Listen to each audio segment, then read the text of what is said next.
Oh God, K36 again!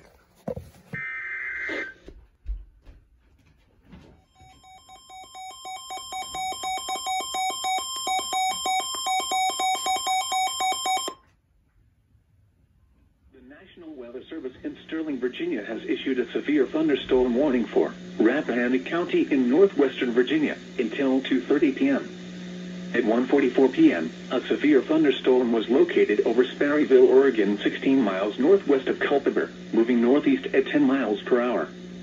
Hazard, 60 miles per hour wind gusts and quarter-size hail. Source, radar indicated. Impact, damaging winds will cause some trees and large branches to fall. This could injure those outdoors, as well as damage homes and vehicles. Roadways may become blocked by downed trees. Localized power outages are possible. Unsecured light objects may become projectiles. Locations impacted include Sperryville, Flint Hill, Washington, Five Forks, Rock Mills, Vietown, Hackney's Crossroads, Woodville, and Amosville.